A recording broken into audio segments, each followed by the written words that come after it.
তোমাদের জন্য একটু হলেও দুঃসংবাদ এই কারণেই বলছি, যেটাতে তোমরা এতদিন ধরে অভ্যস্ত সেই বিষয়টা গতকাল কাউন্সিল নোটিফিকেশন করে জানিয়ে দেওয়া হয়েছে যে তুমি এই কাজটা করতে পারবে না। যদি অবাধ্য হও তাহলে পরীক্ষা সংক্রান্ত যে সমস্ত বিধিনিষেধ রয়েছে সেইটি তোমার উপর প্রয়োগ করা হবে।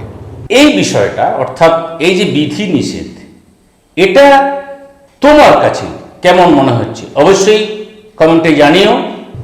কাউন্সিল কি লিখছে যে আমি পাশে দিচ্ছি নোটিফিকেশনটা, বলছে যে as per the section of the West Bengal council of higher secondary education regulation 2024, this is to notify all the stakeholders that the council has prohibited, একদম নিষিদ্ধ করছেন, the use of any type of calculator in the examination, অর্থাৎ না scientific না normal কোনো calculator use করতে মানা করছেন আন্ডার সেমিস্টার 1 to সেমিস্টার 4, অর্থাৎ যারা সেপ্টেম্বর মাসে 13 তারিখ থেকে পরীক্ষা শুরু হচ্ছে সেমিস্টার 1 অর্থাৎ 11 এবং 12, ক্লাস 11 এর ফাইনাল পরীক্ষা 25 এবং 12 এর ফাইনাল পরীক্ষা 26, অর্থাৎ এই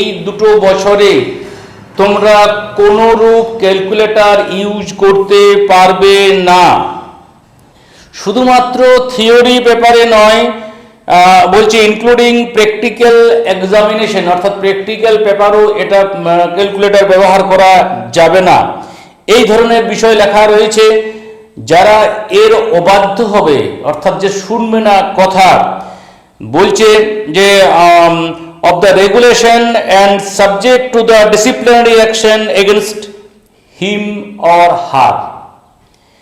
তো বিভিন্ন মাস্টারমশাই এই বিষয়ে বিভিন্ন রকম আলোচনা করছেন, আমি সেটা স্ক্রিনশট স্ক্রিনে দিলাম। যে আমাদের ভূগোলের একটি প্রজেকশন রয়েছে, মার্কেটার প্রজেকশন, সেটা কিন্তু উইদাউট ক্যালকুলেটর করা যাবে না। জানি না কিভাবে এই নোটিফিকেশন জারি হয়েছে, তোমাদের কেমন মনে হচ্ছে যে তোমাদের ক্যালকুলেটর ছাড়া ভালো মন্দ এই বিষয়টা অবশ্যই জানাবে। ক্যালকুলেটর ছাড়া করতে পারবে কিনা পরীক্ষার হলে। তো নিয়ম যেহেতু করেছে সেটা মানতে হবে। দেখা যায় যদি কোনো রেকটিফিকেশন হয় এই নিয়মের, তাহলে আশা করি তোমাদের সেটা জানিয়ে দেবো। সকলকে আন্তরিক শুভেচ্ছা এবং পরীক্ষায় ক্যালকুলেটর ছাড়াই অর্থাৎ পরীক্ষা দিতে যাবে এইটুকু আশা রেখে শেষ করছি।